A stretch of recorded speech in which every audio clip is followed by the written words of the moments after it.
A escrita pré-histórica do Brasil. Alfredo Brandão. Capítulo 9. Interpretação de signos do terceiro, quarto, quinto e sexto grupos. Signo de Umbu, a grande serpente do espaço. Signo do Boitatá. Imagem da palmeira. Signos antropomorfos. A pegada de São Tomé. Signos fálicos. Signos aglomerados, os elementos do vocábulo Brasil. Figuras número 56 e número 57. Deveríamos ter estudado essas figuras na ordem dos signos divinos, mas como afetam a forma animal, resolvemos incluí-los bem como os seus variantes nesse terceiro grupo. A figura da cobra é muito comum entre os riscos de pedra do Brasil, nas inscrições de Brenner. Ela aparece sobre diferentes aspectos e posições. Na cópia da pedra lavrada, feita pelo engenheiro Retumba, vê-se a cobra no espaço, deixando cair da boca ovos sobre a terra.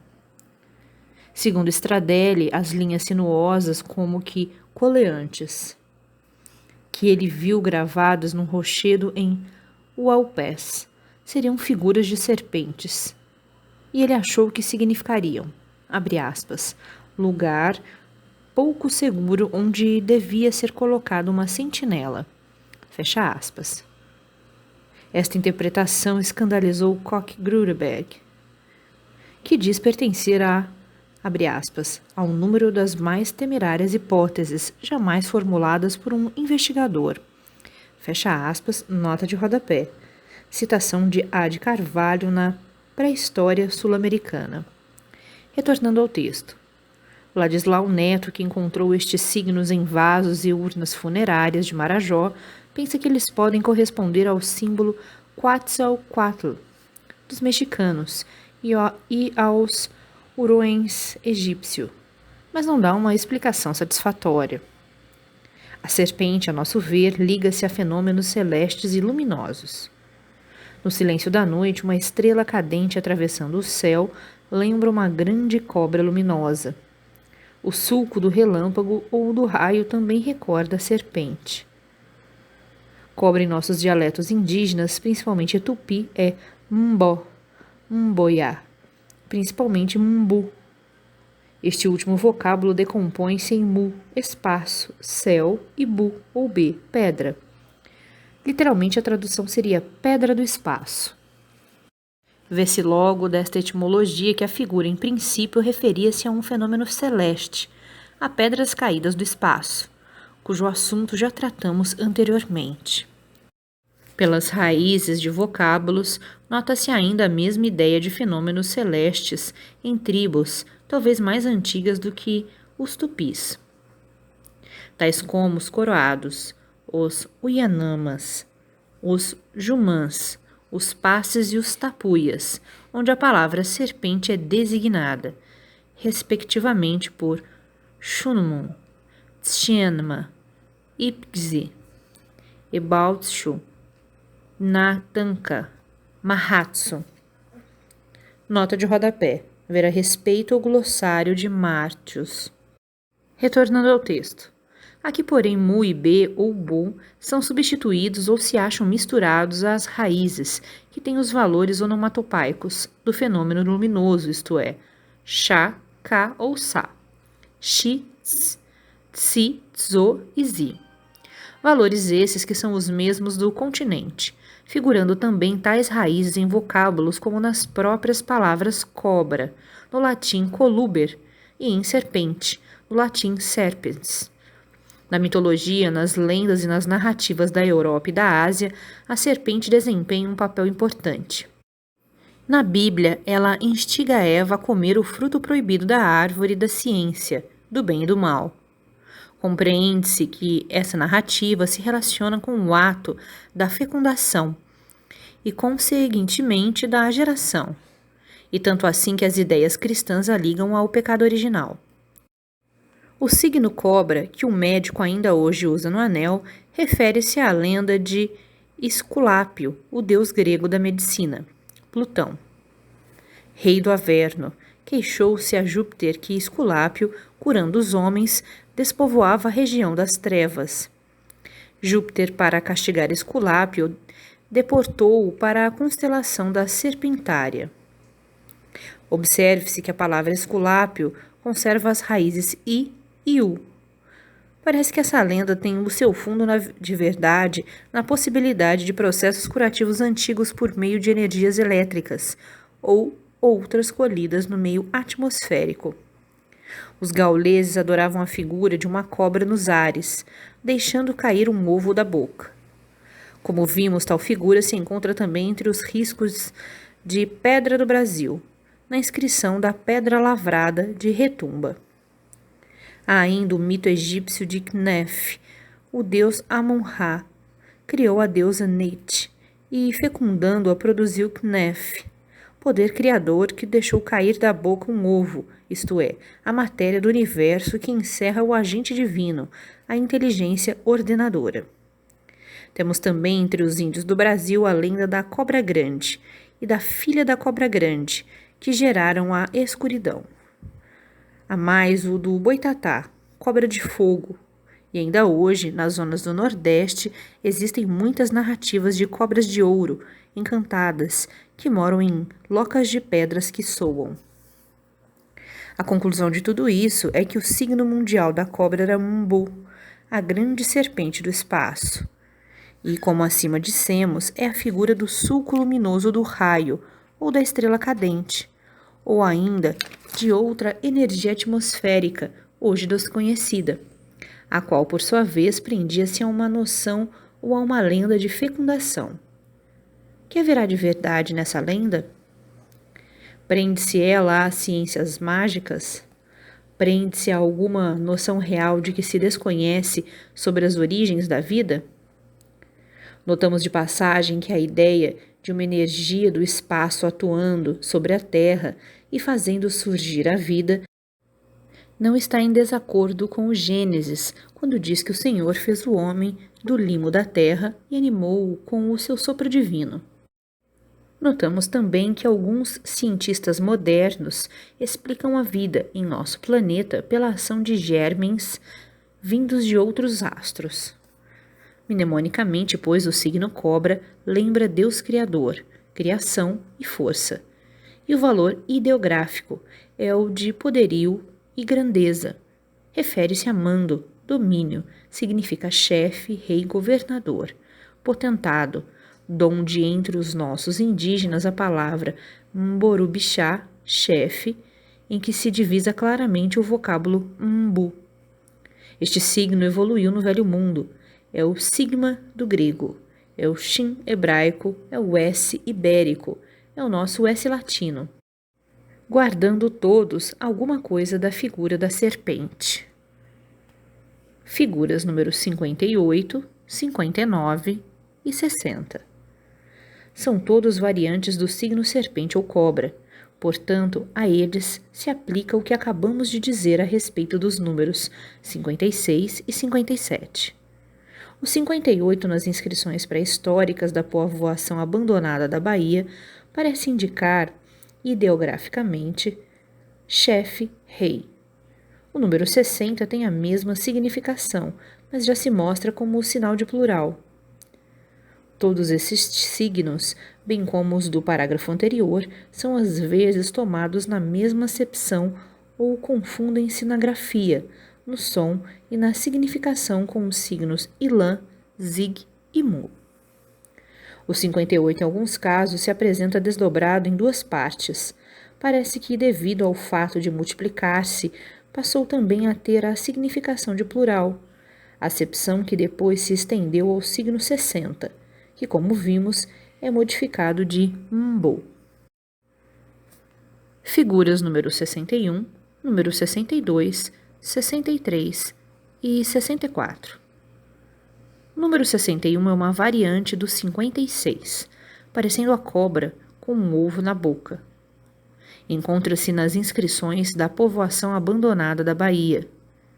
Aqui já tem valores ideográficos simbólicos, valores que são os mesmos dos signos 58 e 59, isto é, de poderio, força, grandeza chefe, rei.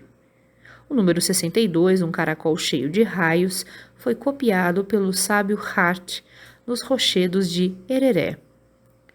Não nos parece, como este autor afirma, ser um símbolo solar. Talvez aqui seja uma figura do boitatá, a cobra de fogo. Tem um valor puramente mnemônico. O número 63 é um desenho grosseiro da tartaruga, que nos parece que a tartaruga era um animal sagrado entre os nossos primitivos. E isso por causa do aspecto oval, a forma, a figura simbólica do fogo. A palavra tartaruga vem do latim, mas ainda conserva a raiz tá, que nas línguas antigas entra em vocábulos que significam fogo. O número 64 é a figura do lesardo.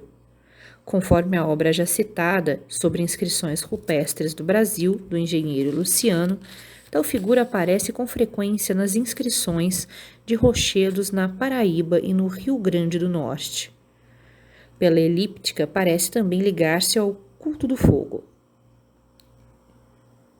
Figuras números 65 e 66. Estes dois signos têm a forma de palma e lembram árvores. Pelo estudo comparativo, veremos que eles eram também iguais ao CAF, isto é, ao cafenício, se bem que a acepção deste último seja outra. São desenhos de palmeiras ou outras árvores. Deveriam ter o som K, pois os nossos índios ainda o possuíam na palavra Ka, mato. Ka será uma onomatopaica do rumor da folhagem? Há uma característica não apresentada pelos signos da Eurásia. Os nossos pousam sempre sobre uma pequena bola, que é a forma de Itá, já tendo uma significação mais lata, a significação de germen. Defrontamos aqui, nestes signos, um mistério que não podemos decifrar, desvendar radicalmente. Eles são ora a imagem pictórica de vegetais, ora de animais, especialmente do homem. Prende-se tudo ao fato de alguma lenda mais antiga da existência de homens árvores? Prende-se a alguma teoria genesíaca corrente entre os pré-históricos de uma origem comum dos homens e das árvores? Não teria surgido daí uma confusão gráfica e fonética? A porta fica aberta a conjecturas. Nota de rodapé. Parece que a última hipótese é de uma lenda ou uma noção antiga de uma origem comum dos animais e dos vegetais é a mais variável.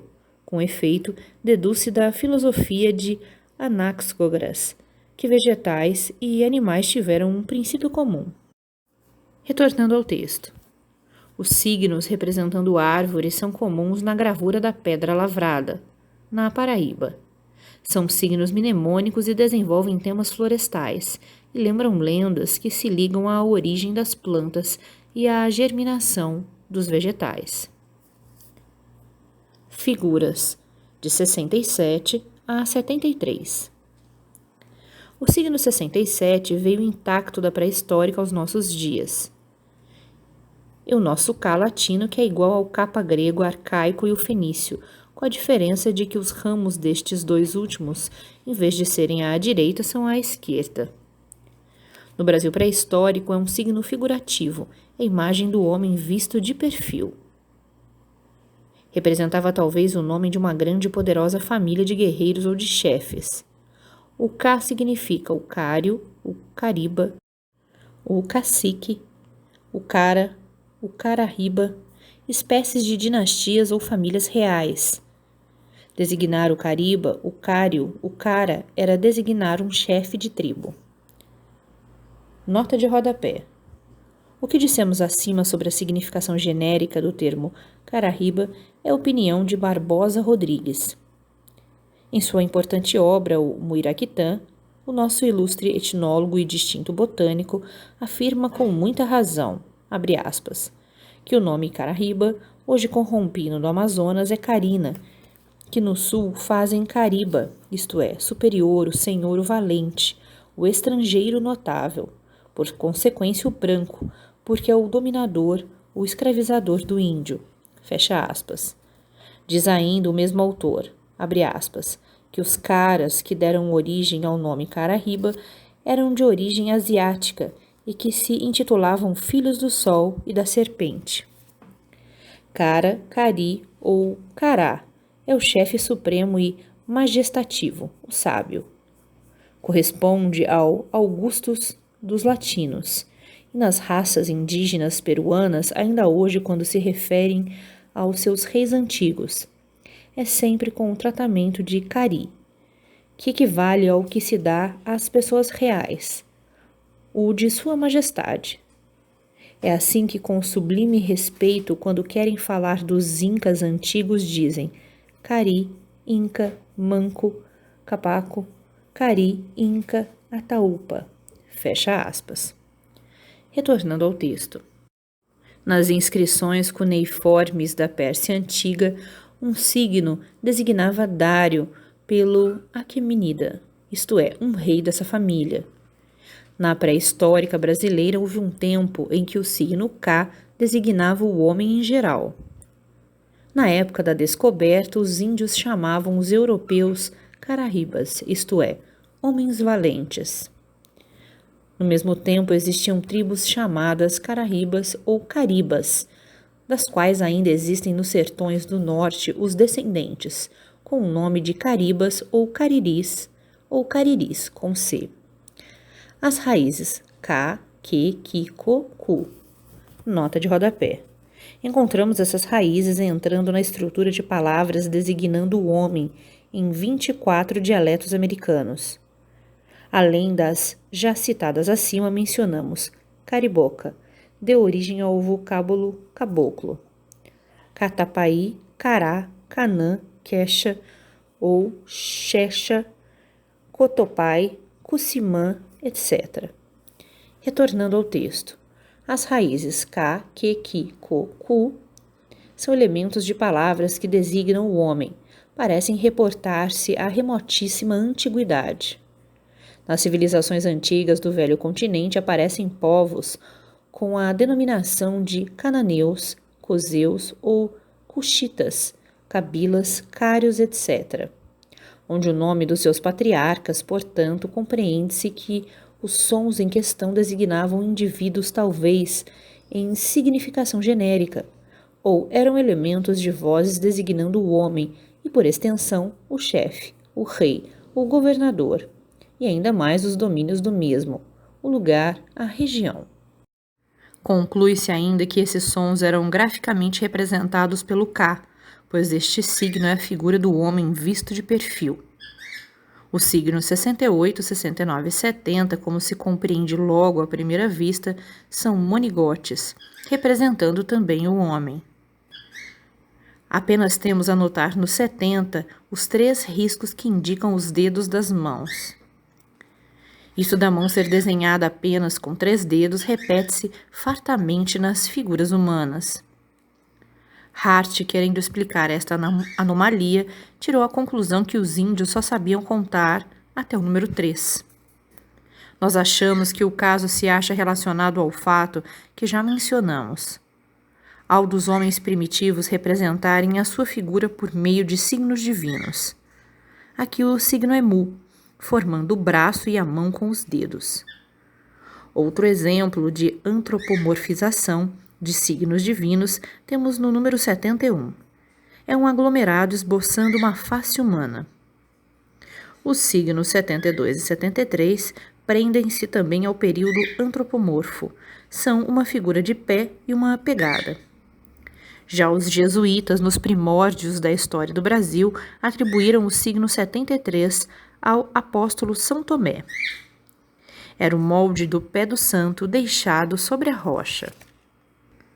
Que tal signo, muitas vezes, é uma pegada antiga, do tempo em que a rocha que a apresenta se achava em formação. Não se pode contestar, mas que na maioria dos casos, e principalmente quando ele se acha junto de signos diferentes, é artificial, é um elemento de escrita, não resta a menor dúvida. Nas inscrições megalíticas da Bretanha, ele é muito comum, em rochedos perto de fontes que passam por milagrosas, e a crendice popular diz ser a impressão do pé de Nossa Senhora. Consta-nos que uma lenda idêntica existe na Bahia. a propósito de umas pegadas que se vêem em um lajeado perto do santuário de Nossa Senhora das Candeias. Os signos pé e marca de pé são encontrados na escrita sumeriana dos antigos babilônicos e tinham ambos o valor silábico de Ka e Kri, significando caminhar, andar.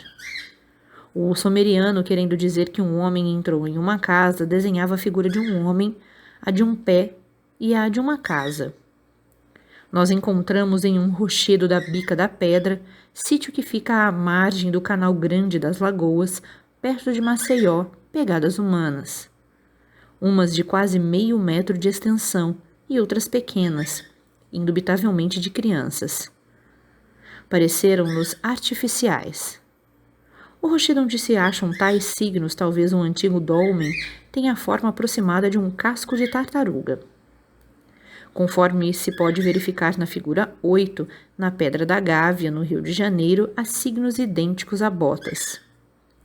Achamos que esses signos brasileiros, como seus congêneres da Mesopotâmia, podem também significar o ato da marcha e assim lembrarem a passagem de expedições. Para terminar as inscrições antropomórficas, convém ainda citar a existência de desenhos fálicos, como se encontram nos letreiros da Paraíba e nos do Padre Teles, e a de desenhos da parte sexual feminina. Nota de rodapé. A propósito dessas últimas grafuras, que dizem ser em grande número em um rochedo junto à cachoeira de Itaparica, no Rio São Francisco, no estado de Pernambuco, um velho caboclo originário das tribos semiselvagens do sertão contou-nos em sua Algarávia a seguinte lenda que reproduzimos por nossas palavras. Abre aspas. Foi isto há muito tempo. As moças cariris fugiam cheias de medo, perseguidas de perto pelos portugueses. Ao chegarem à cachoeira, pararam irresolutas. Que fazer? Não podiam atravessar o rio. Demorar seria cair nas mãos dos inimigos impiedosos. Já se ouvia perto os estampidos dos tiros e o ladrilho dos cães. Embaixo, ao pé da cachoeira, as águas rugiam tumultuosas. As índias, nuas e belas, abraçaram-se e começaram a chorar. Então viram que do fundo do abismo surgia alguma coisa. Era, a princípio, uma espécie de massa vaporosa que tomou logo a forma de um velho colossal de cabeleira longa e branca, e que chorava também. As moças cariris reconheceram nele o misterioso gênio das águas, o qual lhes falou assim: Minhas lindas e desgraçadas filhas, já passou o vosso tempo na terra.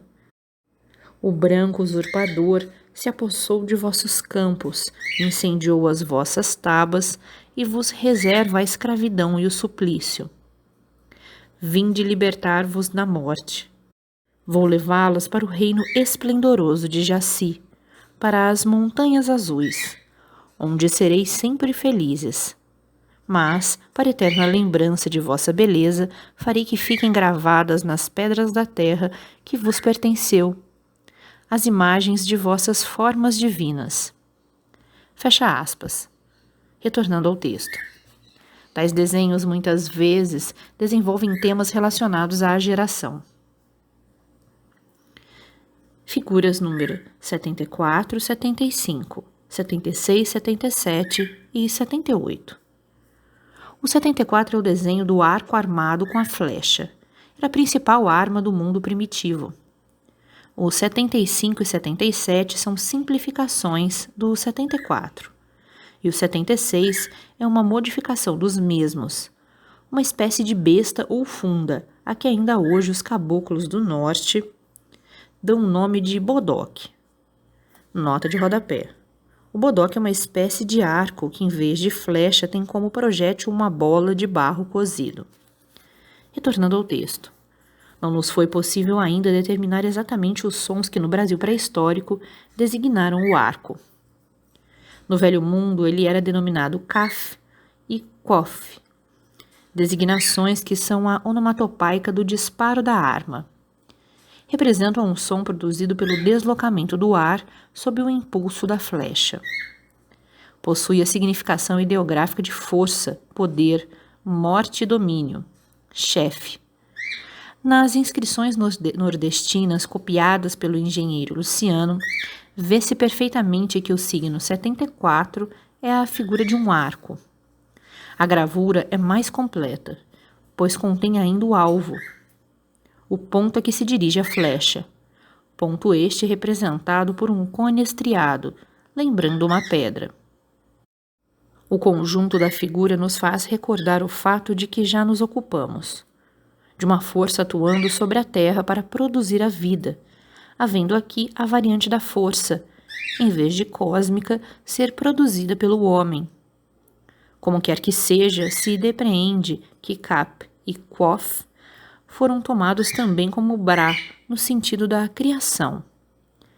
Estes signos, se bem que diferenciados graficamente, se confundem, pois, na expressão. O signo 78 é a flecha, tem valor mnemônico e ideográfico. No primeiro caso, servia para indicar nas florestas o caminho a seguir. Valor este que ainda hoje é adotado nas grandes cidades, indicador de direção. No segundo caso, a seta, como o próprio arco, significa poder, força destruidora, morte. Sabe-se que muitas línguas primitivas obedeciam ao princípio da aglutinação, isto é, as raízes, que no sistema monossilábico exprimiam objetos ou coisas. Reuniam-se ou aglomeravam-se para formar outras tantas palavras designativas. Um fato que observamos na escrita pré-histórica é que os signos, também muitas vezes, se apresentam sob essa forma aglutinativa ou aglomerada. É bem possível que o sistema aglutinativo fosse o da linguagem primitiva universal. A grafia, portanto, segue passo a passo a língua. Palavra falada, aglutinada. Palavra escrita, aglomerada. Tal sistema aparece no homem primitivo pela lei do menor esforço. A um signo juntam-se-lhe um ou mais traços. Junta-se-lhe outro signo. Invertem-se as partes. Prolongam-se ou diminuem-se os elementos constituídos. Entrelaçam-se esses elementos, encurvando-os aqui, tornando-os retos ali, bipartindo-os, deslocando-os, e tem-se assim novos signos, exprimindo novas ideias e muitas vezes com a conservação da ideia inicial. A noção dos aglomerados, noção que somos os primeiros a dar conhecimento, vem facilitar sobremodo a tradução. Às vezes deparamos com signos tão complicados que à primeira vista parece impossível decifrá-los. Com um pouco de atenção, com uma análise minuciosa, notar-se-á que eles são compostos de outros signos já nossos conhecidos. Em muitos casos com anteposições ou posposições dos elementos, e não raras vezes com elementos de um servindo de elementos de outros. Esta noção, segundo julgamos, virá abrir novos horizontes a novos conhecimentos. A nosso ver, o sistema aglomerado da grafia, aliado ao sistema aglutinado das palavras, constitui o fato fundamental da transformação da escrita ideográfica na escrita fonética. Esta não foi criada artificialmente pelo homem, ao contrário, desenvolveu-se por si naturalmente, lentamente. Muitas palavras primitivas não são mais do que a reunião de sons onomatopeicos. Nota de rodapé. Essas palavras foram modificadas por meio de contrações, elisões, anteposições, posposições, etc. Retornando ao texto. Do mesmo modo que a grafia dessas palavras representa, em última análise, a figura de objetos ou seres produtores dos referidos sons. Para exemplificar, tomemos a palavra Brasil. Como já vimos, esse vocábulo é de origem pré-histórica. Primitivamente, era representado pelo signo 79, um aglomerado que pode ser decomposto nos seguintes signos primitivos, números 16, 39 e 10. Portanto, Beita, Ra e Ilã, ou Zilã, cujos respectivos sons somados dão mais ou menos o nome do nosso país. realmente contraindo-se beita com Ra, fazendo-se eliminação de eita, tem-se Bra, e se a esta sílaba juntar-se Zilã, tem-se o nome Brasilã, donde se derivou o Brasil. Vê-se que já nesses tempos pré-históricos havia tendência para a transformação da escrita ideográfica em fonética. O aglomerado 79 é uma ideografia que significa Terra do Senhor da Luz, ou Terra da Luz, Terra do Raio, ou simplesmente Terra da Divindade ou Terra de Deus. Tal ideografia, por sua vez, já reconhecia sua origem no valor dos signos mnemônicos e figurativos de Beita, Ra e Zilã. Beita era a pedra, a qual, sob a ação de Ra, formava Ira, isto é, terra, região, que, unindo-se a Zilã, aqui tomado, especialmente no sentido da divindade da luz, formava ou dava ideia do que o nosso país realmente é. Uma região de grande luminosidade, uma terra privilegiada, onde o bom Deus não fez economia de raios de sol. Figura número 79. Às vezes encontra-se a grafia ainda mais simplificada, apenas com 2 elementos. A linha curva representando a pedra e o agente fecundante representado pelo signo do raio ou pela cruz. Figura número 80. Figura 11. Em posição invertido. Outro exemplo de aglomeração temos no signo 80, da povoação abandonada da Bahia, o qual, como veremos mais adiante, decompõe-se em diversos signos. A dupla Acha, o signo Saimão e outros já estudados são exemplos flagrantes de aglomerados. Para terminar o estudo dos aglomerados, vamos agora nos ocupar do babau, o tal objeto misterioso a que já nos referimos, encontrado nos cerâmicos de Marajó. Nota de rodapé. Trataram minuciosamente da tanga ou babau. O sábio americano Hart e os nossos ilustres compatriotas Dr. Pena e Dr. Ladislau Neto. Consultem-se a respeito os volumes 1 e 4 dos Arquivos do Museu Nacional do Rio de Janeiro. Tratam também da tanga o Dr. João Severino, em sua obra Viagem ao Redor do Brasil, Angione Costa e Heloísa Torres. Retornando ao texto. É um objeto feito de barro cozido, afetando mais ou menos a forma de um triângulo, do qual os vértices dos ângulos são arredondados. Na parte anterior se encontram pintados estranhos desenhos em caracteres vermelhos sobre o fundo branco. A forma e as dimensões do tal objeto são mais ou menos as mesmas em todos os espécimes, mas os desenhos variam na disposição geral. Repetindo, é verdade as linhas, os traços e os sinais. A estampa número 11 dá a ideia do babau. Hart notou que esses desenhos foram recortados de um desenho maior, de modo a cobrir a superfície da tanga. Este nome foi dado pelo mesmo sábio, pois lhe pareceu, bem como a outros arqueólogos, que o papel do tal objeto era o da folha, que vinha com o que se cobriu Eva, depois do pecado. Militam em favor dos que dão tal explicação os fatos da tanga afetar mais ou menos a forma pubiana e ter 3 orifícios, um em cada extremidade superior e um na parte inferior. Orifícios que seriam destinados a dar passagem aos fios que teriam de o prender ao corpo. Procurando também investigar o papel desse objeto, chegamos a uma conclusão diferente. Em nosso modo de ver, aqui não se trata de uma tanga, de uma peça de vestuário ou de um objeto de adorno, mas antes de um amuleto sagrado ou mágico, de uma espécie de pequenino templo onde a divindade se achava encerrada. Se achava de um modo invisível, tendo, porém, a imagem pintada sob a forma de cruz ou sob uma modificação desta. Vê-se, portanto, que a tanga é uma evolução de Ita. O aspecto diferenciou-se um pouco, mas a ideia de que a divindade nela reside é ainda a ideia capital. Apenas não tem mais o significado de mãe, porém o de casa, habitação, morada, residência. Sob esse ponto de vista, achamos muito mais adequado o nome Babal, com que é designado o objeto pelos índios da região. Foi este vocábulo que nos levou à pista do verdadeiro papel da chamada tanga, Babal, segundo nossa suposição.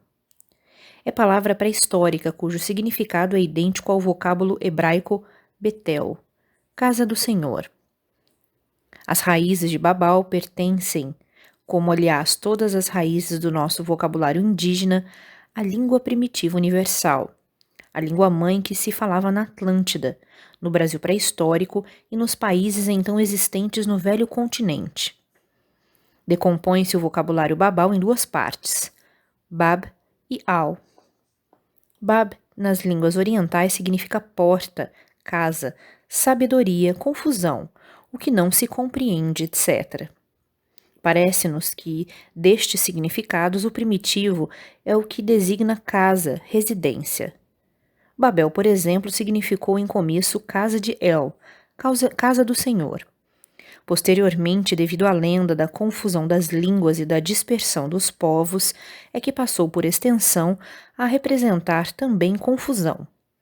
Como ainda é hoje corrente mesmo entre nós dizer-se a seguinte frase: isto é uma Babel, referindo-se a uma coisa que se não compreende, a uma reunião em que todos falam e ninguém se entende, a uma reunião de pessoas de línguas diferentes, etc. Procurando também interpretar a origem da raiz Bab, achamos que ela primitivamente foi B. Este último som, como já vimos, não é mais do que a onomatopaica da pedra. É o ruído da pedra que se choca de encontro a outra pedra. B foi, pois, outro som com que se designou a pedra. B, como Ita, passou a ser a casa da luz e do fogo, a casa do Senhor. Essas duas raízes no velho continente se combinam para fazer o Bitu, ou Biti, casa, dos babilônicos semitas. Ver Oken, volume 1, página 367.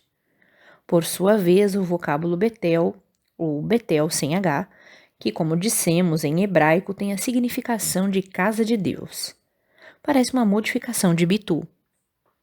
As ideias das pedras serem moradas dos deuses parece que se estenderam das épocas antediluvianas às épocas históricas. Abre aspas. No templo dos Papos, a divindade era um marco de pedra de base redonda e cônica, à maneira de um meta, fecha aspas, de Estácito. Abre aspas. Os fenícios da Síria, os cananeus ou filisteus, os fenícios de Cartago e os judeus. Nota de rodapé. Refere a Bíblia que Jacó, em viagem para a casa do tio Libão, viu a noite chegar em pleno campo. Tomando então uma das pedras daquele lugar. Fez cabeceira. Deitando-se, adormeceu e em sonhos viu uma escada que se estendia da terra ao céu e pela qual os anjos desciam e subiam, achando-se o Senhor no alto dessa escada. Ao acordar, Jacó exclamou, abre aspas, este não é outro lugar senão a casa de Deus, e esta é a porta dos céus. Então levantou-se Jacó pela manhã, de madrugada, e tomou a pedra que tinha posto por cabeceira e a pôs por coluna, e derramou azeite em cima dela, e chamou o nome daquele lugar, Bet-El, o nome, porém, daquela cidade dantes era Luz. Gênesis 28, 17, 18 e 19. Retornando ao texto. Abre aspas. Os fenícios da Síria, os cananeus ou filisteus, os fenícios de Cartago e os judeus também professavam as mesmas ideias. Portanto, Babal significa a casa do Senhor da Luz, a casa de Deus, a residência da divindade. Nota de rodapé. Babal tem, pois, abre aspas, uma significação muito idêntica à do vocábulo Brasil. Fecha aspas. Retornando ao texto. É como se vê a mesma significação da pedra, mas aqui o homem já procurou tornar a habitação do Ser Supremo mais digna, por meio de adornos. Nessa habitação artificial, Deus já não se encontra em essência, isto é, sob a forma da fagulha, mas a imagem da luz e do fogo, a cruz. Aí se encontra desenhada, em suas formas mais simples, a cruz grega, a cruz de Malta, a cruz hebraica, a cruz egípcia. Às vezes não se vê à primeira vista, mas com um exame minucioso se as descobre. Ora disfarçadas entre arabescos e grecas, ora formadas em diversos outros símbolos. Parece que o homem pré-histórico, querendo ocultar assim a cruz entre os desenhos do Babal, quis dar uma ideia do caráter invisível da divindade. Como amuleto. Nota de rodapé. A forma mais ou menos cônica de Babal tornou-se a forma sagrada dos antepassados dos índios brasílicos e dos próprios índios. O maracá, instrumento sagrado de que já nos ocupamos, teve provavelmente sua origem no Babal. Como este era a habitação do deus e tinha a mesma forma cônica. Muitas urnas funerárias, encontradas em Marajó, tinham a forma do maracá e do Babal. Tem a mesma origem o culto das montanhas e dos cabeços cônicos de serra e a ideia dos nossos índios, das montanhas azuis. Retornando ao texto.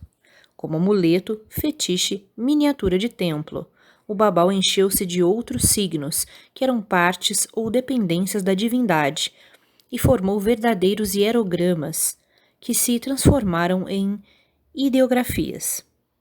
Nota-se no Babal uma aglomeração de signos e uma tendência da frase mnemotécnica da escrita para a fonética. Ao mesmo tempo, os signos divinos parecem tender para a humanização. O antropomorfismo começa a se esboçar.